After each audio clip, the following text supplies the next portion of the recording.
So first off, hi. My name's Mark Burik. I'm a volleyholic. I play beach and indoor. This last year I was the player coach for Oslo Volley in Norway. And last year I also, during the summer, finished with my partner as the #1 team in the USA under 26. So we had a pretty good season and it was pretty exciting. So then the AVP went bankrupt and ruined my future. So I accept donations afterwards and tips. I just want to pass this around, and you can keep passing it around during the talk, but I want you to make sure that if you guys have questions now or really at any time during the camp, the coaches are here because they love volleyball and because they love to help and coach and share the sport that they love.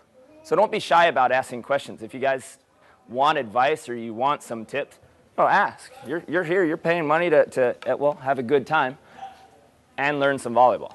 So if you guys have questions at any time, ask the coach. But I'm going to pass this around so that during the talk, if you guys do have questions or if something comes up, write it down. And then we'll take all of the questions at the end. That way I don't say at the end, any questions? 1, 2, 3, 4, 5. No. Okay, let's get out of here. Take your time, think, and then we'll pass this around. So you can take that. Yeah, if you don't have any questions now, just point it or put it at the front. I don't know. Work it out. Cold? All right. We have blankets up here if you guys need it. So I'm here to talk about Boomtown, a.k.a. volleyball attack. What we're going to base everything around is going to be the up and down set.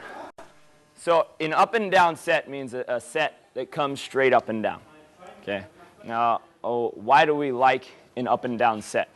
Can anybody answer that? Easy to hit. Why? Because you don't have to look at the ball and the opponent. Correct. Okay. So this up and down set, it's best for your vision. And you can write that down if you want. Best vision. Okay. If I have a set that's coming straight up and down, okay, I can attack it directly, and I'm confident that it's not going to move. So I don't need to really concentrate on how that ball's moving, where it's going, things like that. If you have a set like an indoor set that comes all the way across, there's a lot of attention that you have to pay. There's a lot of energy over here that in beach really needs to be on the other side of the court. Okay, we need to have really good vision when we're looking at the other side of the court. So we like an up and down set just because it's very easy to see what's going on. I don't have to concentrate on the movement over here, and I can look at the other court. So it's best for vision. All right. Also, it gives you time to take a strong approach and hit high.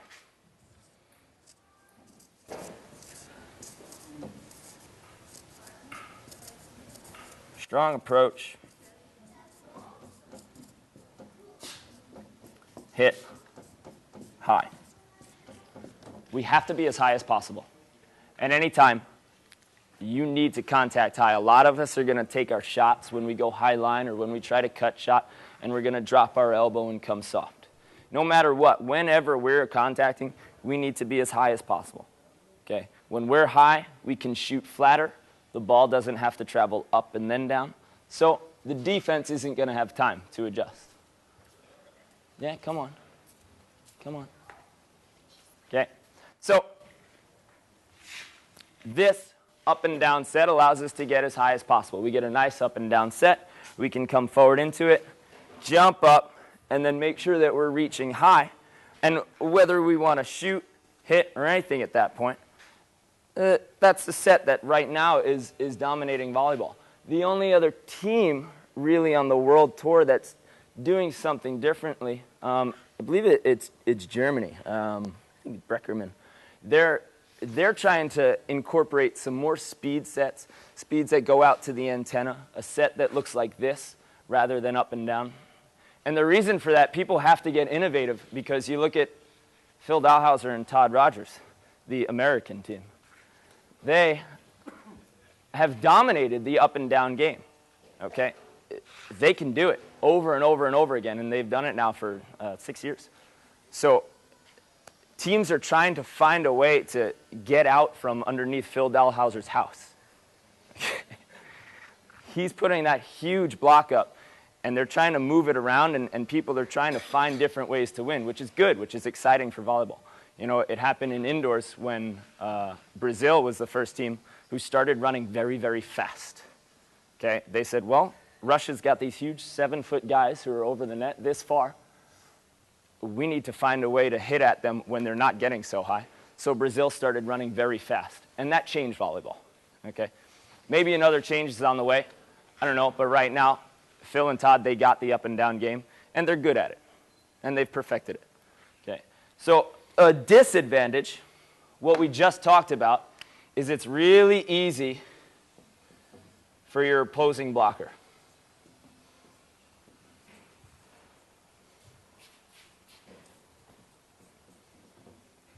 Blocker, how do you spell that? Something like that.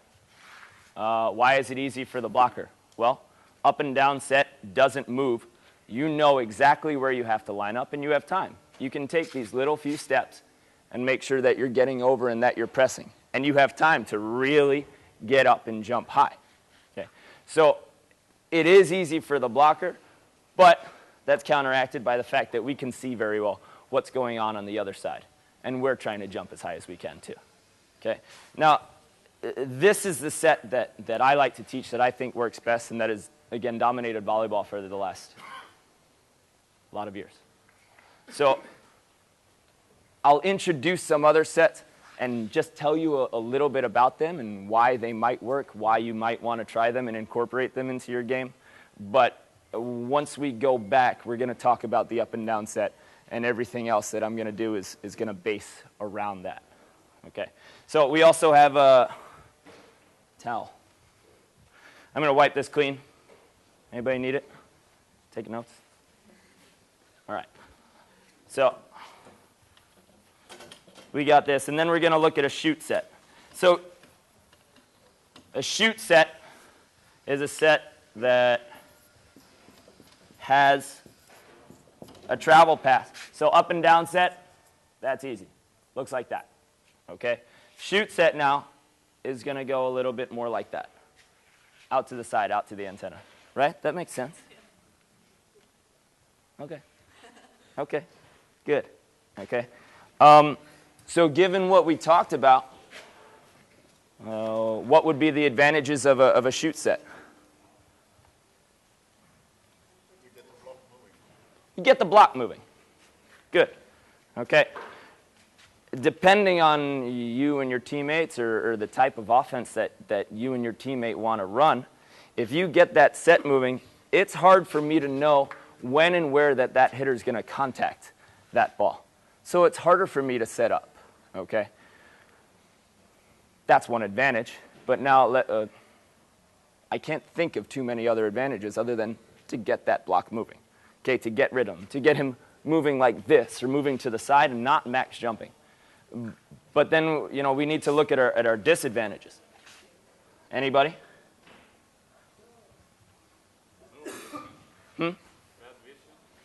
Tough. Yeah, it's tough to see. So instead of this ball that's right here, and you guys are the court, I can look at the ball, approach to the ball, and I can see all of your smiling faces the whole time. But if I have a set that's coming from out here, now a lot of my visual energy has to be over here. Okay, I have to look this way, and I can see a lot less what's going on this side of the court. Okay, so it cuts down on my bad blocks. It cuts down on my vision, low vision.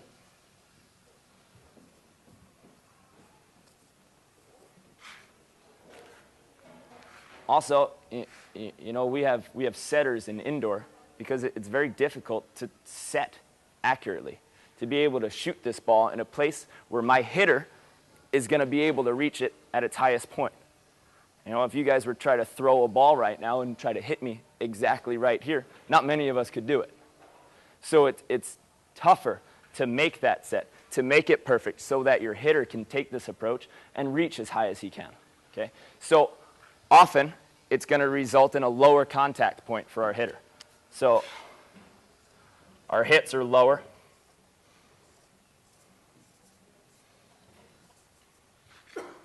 And when we're lower, we have a chance of taping. You know, we can hit it into the net, and we generally can't be as powerful or be as good with our shots. Okay? So, you know, we got 2 disadvantages there and 1 advantage.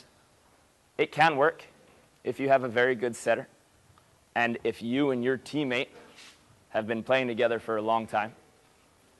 It can work, but then if that's your set of choice, every partner you play with, and we go through partners like we do boyfriends, okay, one after another,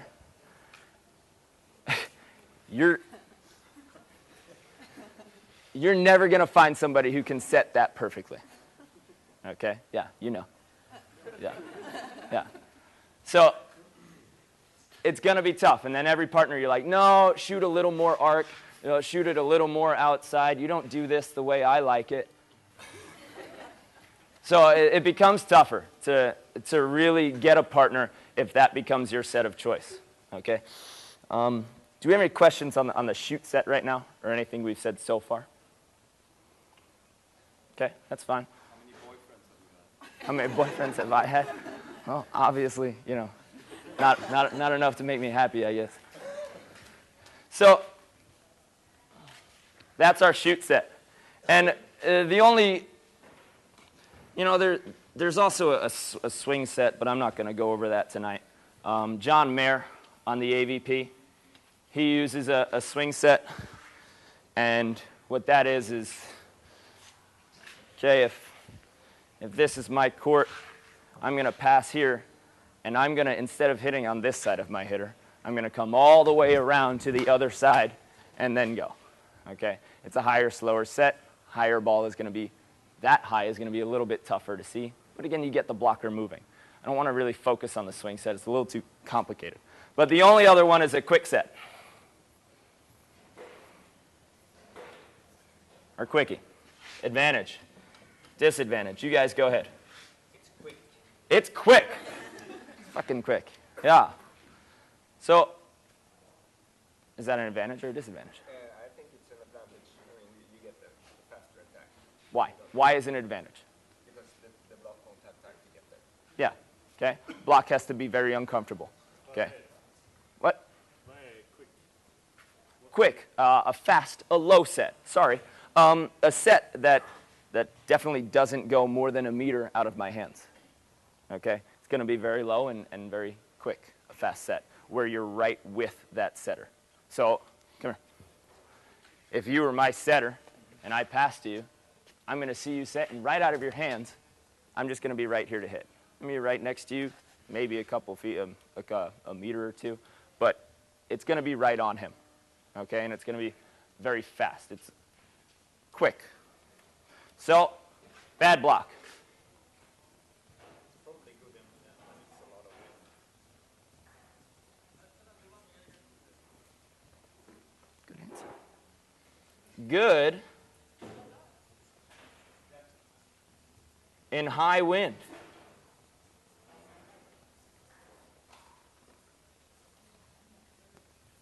Okay? It's good in high wind.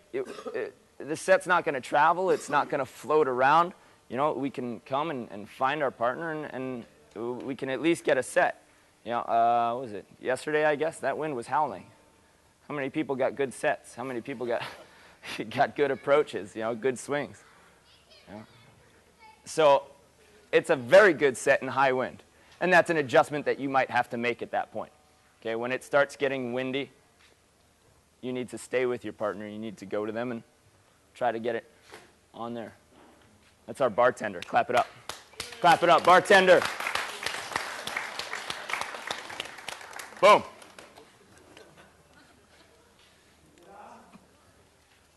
Disadvantage. Only works on a good pass. Pass needs to be perfect. Yeah, sorry. Bagger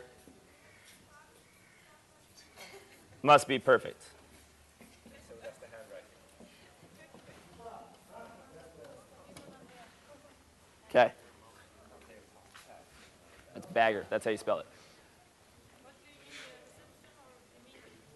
Yeah, so the Mottag, I think it is. Yeah, your serve reception needs to be perfect. If my hitter, you know, if I'm off the net or if I pass 3 meters off the net, then that quick set becomes near impossible to be effective. Okay? So our pass has to be perfect all the time. That's tough to do. What else? Hard timing. Show some. Yeah, it's tough to time. Yeah, no, you're absolutely right. You know, it's tough to time. You don't know how your setter can hold it a little bit longer. He can do some funny things, and it's very tough to be effective there. How many people have played indoor here? Okay. How many people have played middle? How many setters did you really like? Yeah. Okay, you know, it's tough to connect with that low, fast set. It's really difficult. So, tough to connect. And then lastly, I'll give it to you. We don't know if we can get it at our highest point. The slow, high set, we can take an approach, take our stomp, and get up in the air as high as we can. Here we're unsure where it's going to be, so it relies on our setter to really feed it to us, and you're not going to be able to get at the top of your jump and do that effectively. So, You must do a hand set, you cannot really do bump set because it's not fast anymore. you can, but you're right, it's difficult. It's difficult to hit a ball that's coming from here on its way up. You know, that's an unnatural thing for humans to do. So the rest of what we talk about is going to revolve around our up and down set. Okay, I find that it's more advantageous. I like it better. Most of the world likes it better. It works, and we can do it that way. So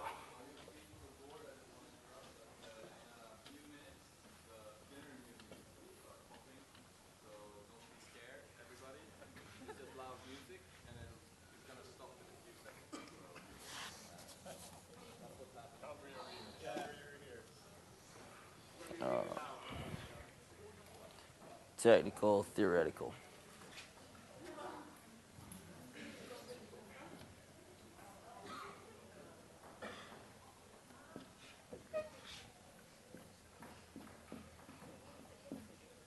Okay, I'll divide this into two sections, and we'll go under technical and theoretical.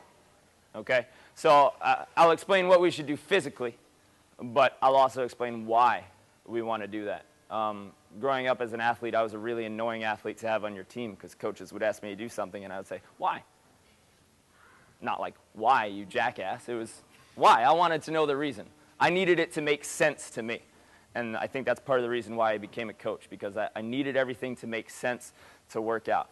And then once you get into the science of it and statistics, that's how I back up any advice I give, any coaching that I give. Okay? It's statistically, scientifically accurate. If you run tests, if you look at matches and you keep stats, you're going to find out what works. Does anybody know baseball, American baseball? Okay. Yeah. Well, somebody who hits 300, okay, that means that out of every 10 attempts, they hit or they get on base, they do something successful 3 out of 10 times. Okay? Now, then there's a 275 hitter. So out of 1,000 attempts, he's going to do it about 275 times. Okay? Now, in American baseball, 300, if you hit 300, you're in the Hall of Fame. You're one of the greatest baseball players to ever live. But if you hit 275, you're okay, I guess. But the difference between a 275 hitter and a 300 hitter is one hit every 2 weeks in an American baseball system. You know, they play almost every other night. So 1 hit every 2 weeks. So if you're not paying attention to statistics and science, no coach is going to know the difference between a Hall of Fame player. Here.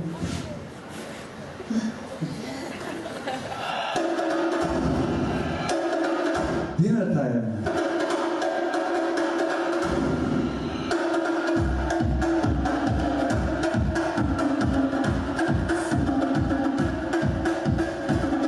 Ja, what the biggest thing?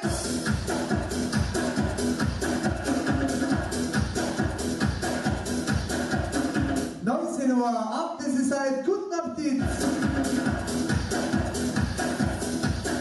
Afiyet olsun. Ey smaklı.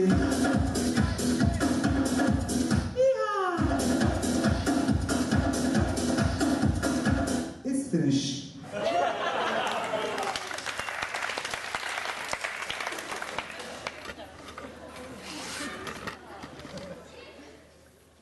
Okay, so going back to it, as a coach, I like to pay attention to science and statistics. So any advice that I give is going to be backed up by science. So argue with me, I dare you. Okay, creates an easy set. All right, we're going to go chronologically. We're going to go in time order about our attack. Okay, we like to pass almost directly in front of us. Okay, so if this is my court, you guys are the net. I want to pass here. I don't want to move this ball over. Now, we're going to get into the reasons why, but it's just going to create that easy set. Okay? It's going to create the up and down set. Chronological order. We'll stay in time order. So if you pass in front of you, it's going to create an easy set. We don't want to pull it across. We don't really want to pass the middle of the court. That's going to cut down on our time. And I'll tell you later, but we like to hit outside near the antenna. Okay? And I'll explain that in a picture later on. But we like to get an up and down set, so we pass in front of us. That set can be almost straight up and down, and we can hit out by the antenna. I'll explain why we want to do that in a second. Okay? I wish I had a demo for this.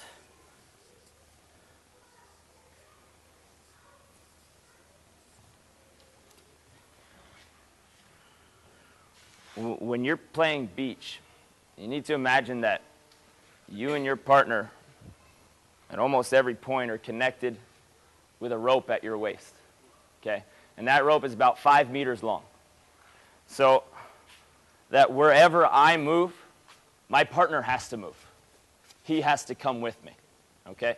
When I pass the ball, I have to go to my partner. Okay? I'm not going to pass the ball, get a bad pass over here, and say, hey, set it over here. It's going to be too tough. If I pass errantly, if I pass wrong, I have to follow him. I have to stay with him. If your partner's in an emergency, if they're going and diving, you're not going to wait by the net. You're going to follow him. Okay? So just try to keep that imaginary rope in mind when you guys are playing. Play that small ball. Okay? Play with your partner. Stay close to them.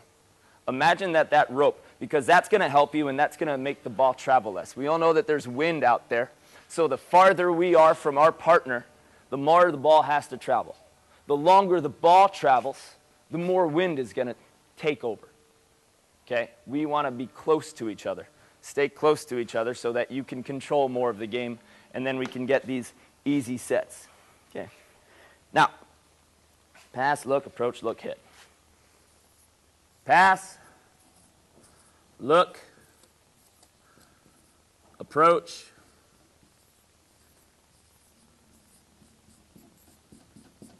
look, hit. How many times do we look? Someone said it. Someone. 2. Good answer. Good answer. Okay? We look directly at the defense twice. Okay? We're always going to have a feel, so there's going to be a certain amount of our visual energy going to that other side. But you physically need to open your eyes and look at that other side. So as soon as I make my pass, I'm not Cyclops or Superman. I can't control the ball with my eyes after I touch it. Looking at that pass will give me no more advantage. I can hope and pray all I want, but it's not going to make it a better pass. So as soon as I pass, I'll see where it's going, and I know where it's going to go. But the first thing I do is get a feel for where that defense is, where they want to be. Okay?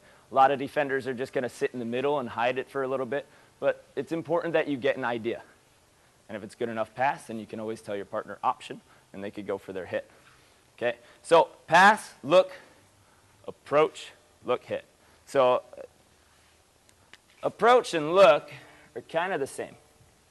Okay? When we're approaching, when we're taking our left stomp, so we're coming here, I like to look right here when I'm taking this.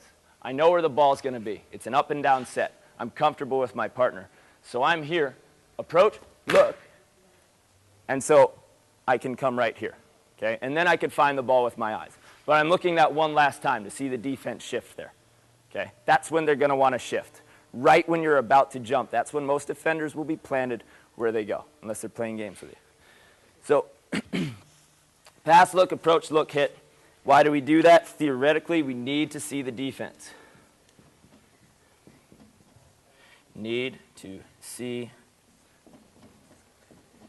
D. I failed handwriting. Okay? Laugh.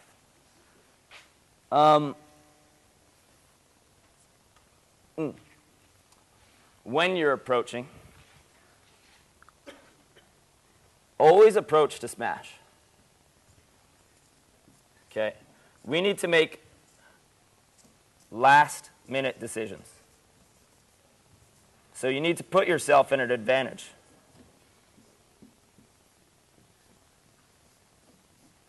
If I decide before I'm in the air that I'm going to shoot, I'm probably going to jump lower, I'm going to move slower, and I'm not going to jump as high, and then again I put myself at a disadvantage. So no matter what, wherever you are, wherever you're hitting, whatever the situation, you need to go up, approach with full energy, and get up in the air. Okay? That's most important. Don't ever go thinking before your approach, before your partner sets it, I'm going to shoot this one, I'm going to get them. I promise you, you'll jump lower, you won't get high, and then your shot won't be effective. Okay? Because, again, you're not as high. So always approach to smash. And then when you need to make the change to shoot, cut, go for a soft shot, then you do that in the air once once the net's down here. Okay? But you got to wait until that time. You can't approach to shoot. Okay?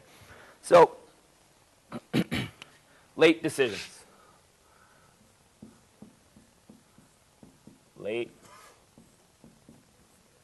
decisions. You can go up and bang if you want, but you're only going to be able to know what you should do right as you're taking off, or sometimes when you're all the way up in the air. Okay? If you got a long hang time, you can wait and chill out. John Hayden and Sean Scott, they're usually the number 2 team in America, but they hardly play any international ball. John Hayden hits balls so ugly. Like, so ugly. There's never top spin. There's never like a spin or a roll, because he's up there jumping as high as he can, and he's literally staring at you as he's hitting. It's scary.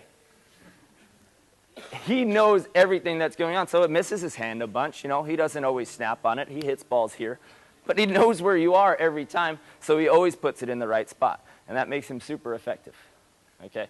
The longer you can look and the higher you can jump, you're going to be good. And again, he is a pretty awesome setter in Sean Scott. So he can do that. He knows where the ball is going to be. We like to hit near the antenna. I'm going to... Got it? There's one person taking notes. That's good. Don't worry, it'll be on film. You can buy it after. Okay. We like to hit near the antenna. Okay? A little bit outside. So, let's see. Yeah, I know, it's rectangle. Okay.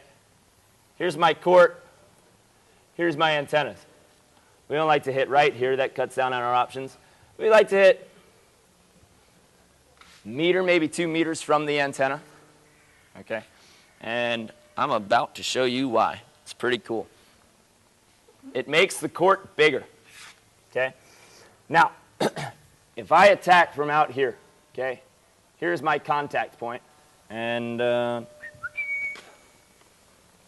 let's put you about 1.5 meters in. Okay? So, here's my contact point. There are my blocker's hands. Now, if we draw a straight line, straight-ish, okay, this is how much room we now have to hit a hard shot, to really swing. The blocker's going to take away so much area here, okay, but now your hard swing can fall in this big area, okay. You have a little less control with your hard swing, so you need a big court to do that, okay. Now, if we see our other court here, and we get a set in the middle, okay. Now, let's see what happens. Blocker's taking up this much.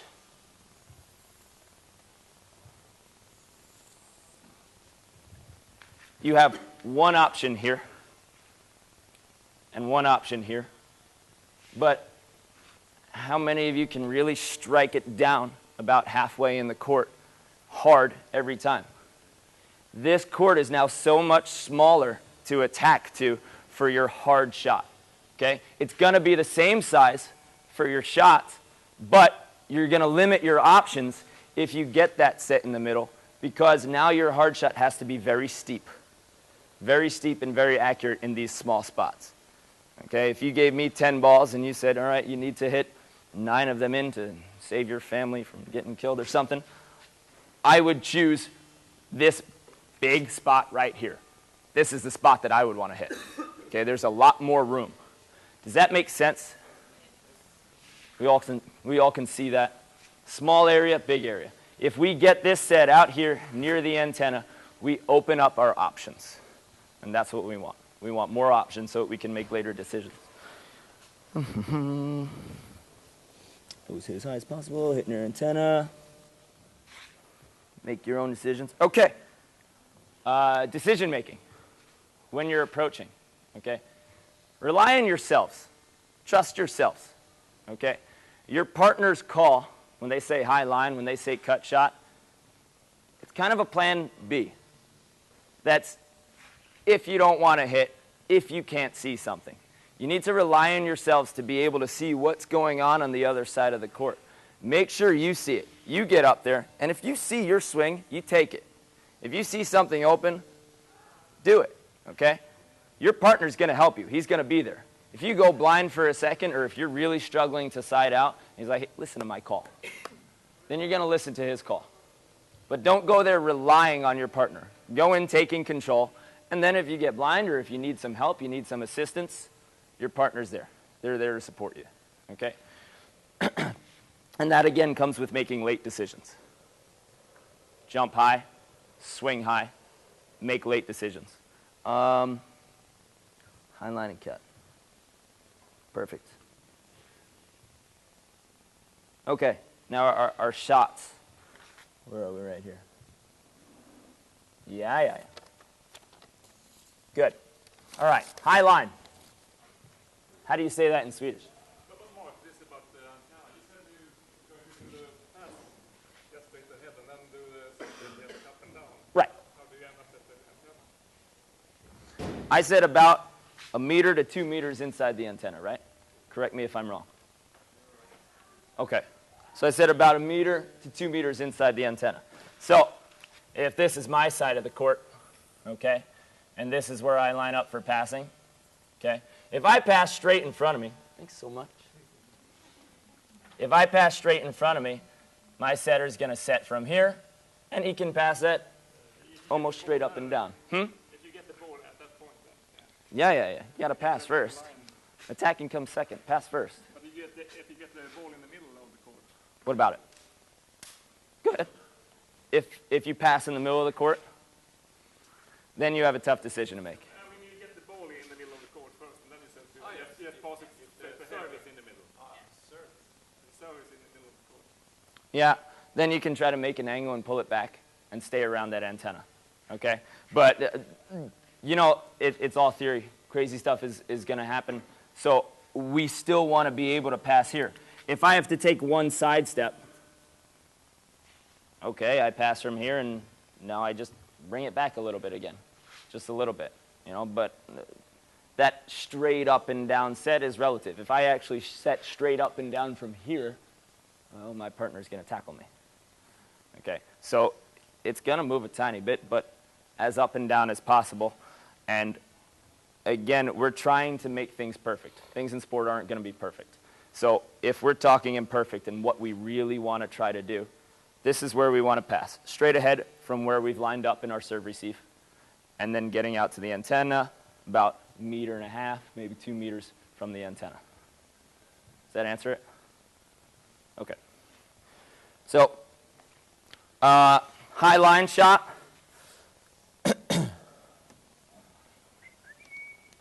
We need topspin. Can everybody show me a good wrist? Everybody do this. Ah, yeah. This is nice. This gives us a whole lot of topspin right here. Anytime your wrist comes over and it follows, you're going to get some good topspin on the ball when you contact it correctly. So, come on, we saved a seat. You can sit there. So, topspin, jump high, hit high topspin. We want our high line to be as flat as possible. If you can cut down upward motion, you cut down on time. The less time the defense has, the more points you score. Okay? So if you're somebody who can get up and just shoot straight, and there are some tall guys, you'll see Stefan. He's up there and he's high. So when he shoots high line, it doesn't have this motion. It just goes there. You know, he's a very effective high line shooter. So get high and hit that, and make sure you get it with some topspin. One, topspin makes the ball go down faster. Okay, so it's going to get down faster. Defense has less time. Two, it also gives you a little bit more control. Okay, you know where that ball is going to land. You can control where it's going to land better. Okay, especially in the wind. If you put topspin on a ball into the wind, that ball is going to drop hard. Okay. And the other most popular is our cut shot. Okay, when we take this short ball inside the defender, or inside the defender and inside the block. Okay, when I'm on the right side, everybody give me a thumbs up.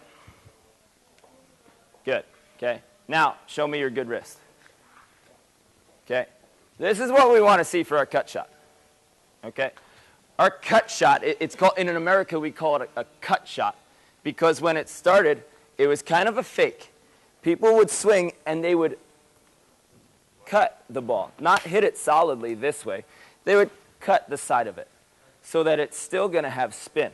Okay, you can hide it very well. At its most beautiful, a cut shot looks like a full speed swing, but you just slice the side of the ball.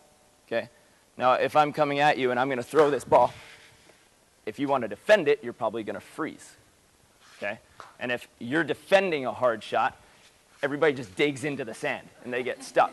So all of a sudden, if you see me swinging hard, you're like, okay. But then you go with a soft shot and they look ridiculous. Because they just look like they're pooping in the woods. So if you can hide it that well, if you're somebody who's that talented, then it can be a beautiful thing, okay? Basically, a cut shot is going to go this way. A lot of people will just hit it straight, and it's still an effective shot.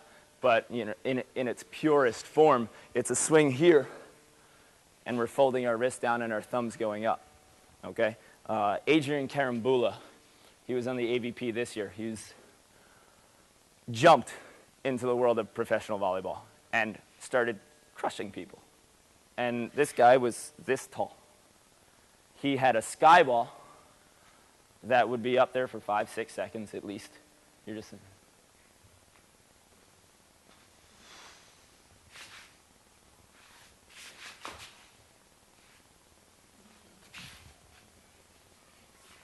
That's a good demonstration. It was that long.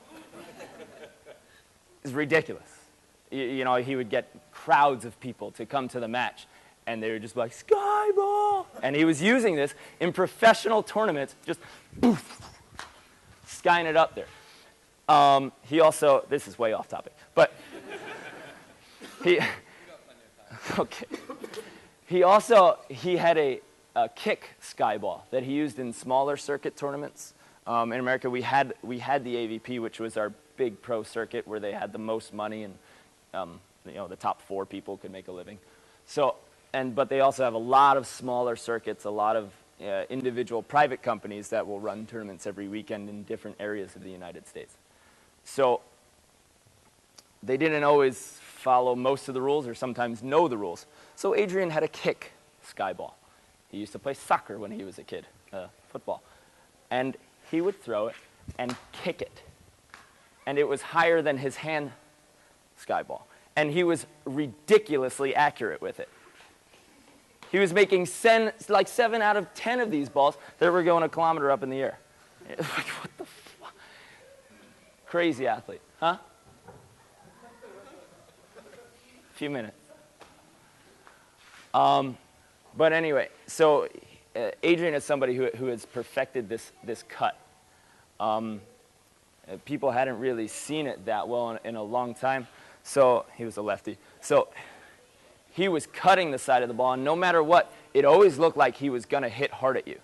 So he was freezing defenders, and they were just mesmerized because he would come in, he'd be here, and he'd be swinging cross, and then he'd cut this ball, and his high line was a cut shot. You know, he'd be coming in hard here, swing as fast as he can, defender's frozen, and it would just fall right in front of you.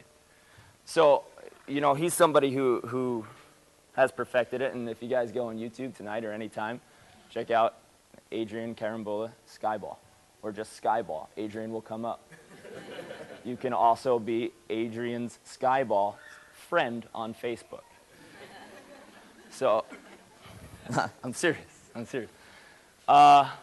So that's that cut shot. So, okay, when we're on the right side, thumb up, fold your wrist. Show me again. Thumb up, fold your wrist. Good. Now, we go the other way. If I'm a left side, okay? Now I'm on the left. Your left, my left. Now, our pinky goes up, and we still fold this wrist. So we're here, and our pinky's now on top, and we've cut this side of the ball. Okay? So, thumb up, pinky up. It's just a little wrist move that makes that cut shot very effective. Okay? And then the other shot that I want to talk about is high cross. In English, you always hear high line, cut, high line, cut. But high cross is super effective. Okay? You have this blocker here. Okay? Blockers here blocking cross, and you're approaching 1.5 to 2 meters by the antenna. Defenders here. Instead of cutting this ball and just barely trying to get it over that blocker, send that nice long ball to the deep corner. It's still going to be really, really effective. You're going to get a lot of kills, and people don't use it enough. I'm not sure why. Everyone thinks just cut or just high line. No, hit deep cross. There's a defender sitting down my line. That's a long way to run to go all the way across the court. Okay? And you don't want to risk coming against Phil Dalhouser and trying to cut it around his block. Get it over there, send it to the deep corner. So, you know, it's less popular and you don't hear it, but that high cross is a really effective shot that you guys should just pay attention to and see it during the game. Okay? Does anybody know what percentage professional volleyball players side out at? Or their hitting percentage? Do we know what hitting percentage is? Okay, math time. So, attempts.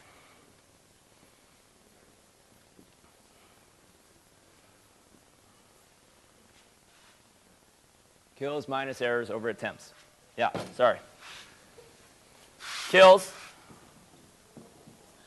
minus errors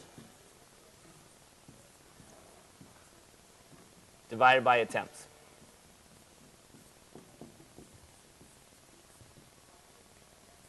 Okay? So this is how we find our hitting percentage. Okay? A kill is anytime you smash, cut, high line, and you get a kill. You end the point on your attack.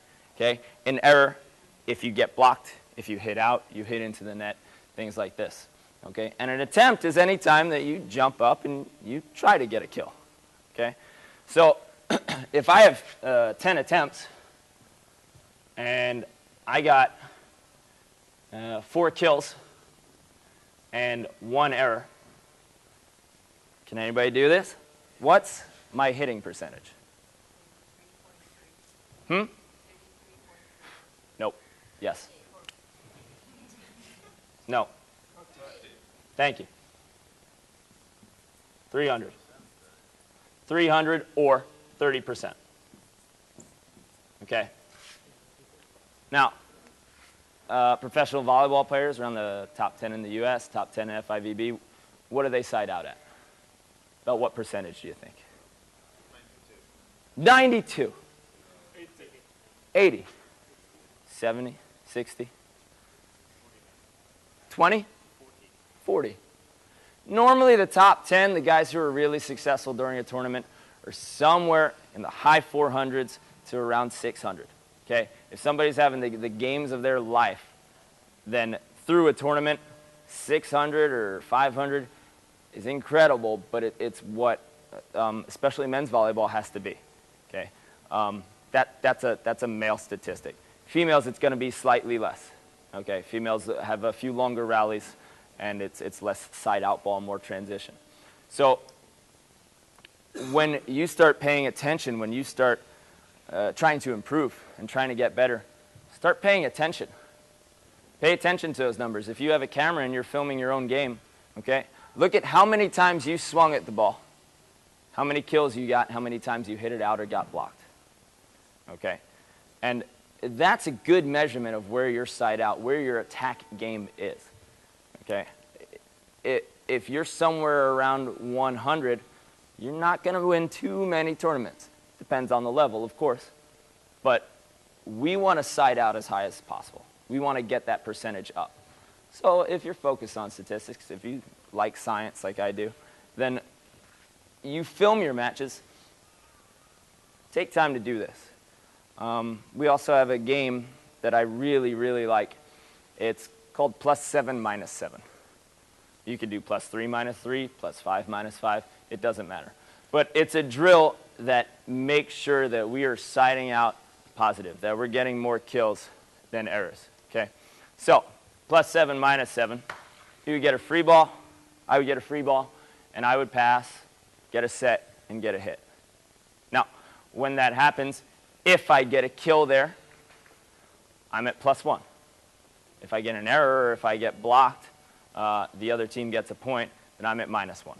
Okay? Normally you play, my side has 3 touches, your side has 2 touches. So that way I can keep trying to get points, and it won't end so quickly. Okay? But this is a good drill, a good measurement of where you're at, and also where your physical condition is at. Okay? You can be stuck at +1 forever, and it's a miserable drill. But that's going to give you a really good percentage. So if you hit 1,000, if you hit 100%, 7 swings and you're done. You're out of there. +7. Congratulations, you win. So you either win or you lose. You know, and when you've had coaches like I've had who show no mercy, you can't quit.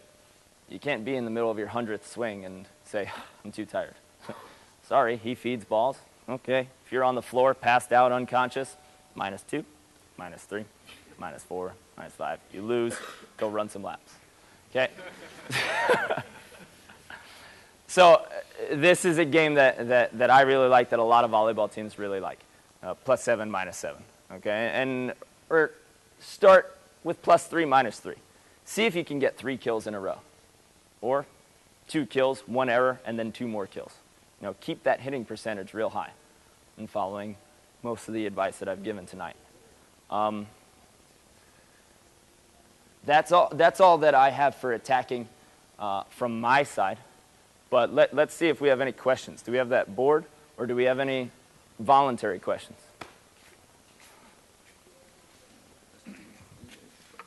1. 718-637-7474. Yes. You're Norwegian or you're American number? And not interested, but willing to try. Where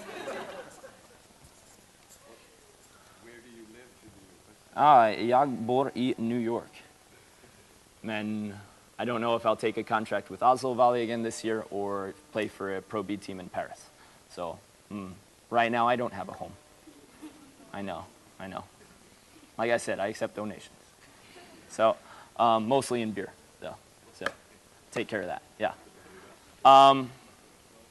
Any questions? Any problems that you guys had today? Anything you want to know other than that about attacking? If you're attacking in the middle of the court, Yeah. is it usual that the blocker blocks the middle of the court? He shouldn't choose sides, or? No, it's not usual, but he'll still take up more court. So that blocker and their defender, they still have their set of rules that they're going to do with you.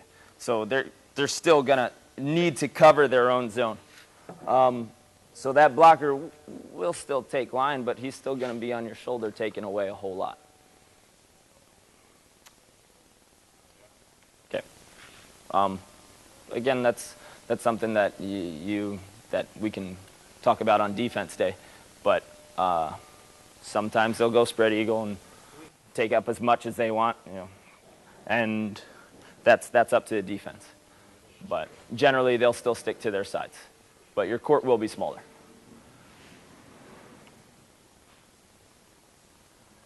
So we're good. Allt bra. Good.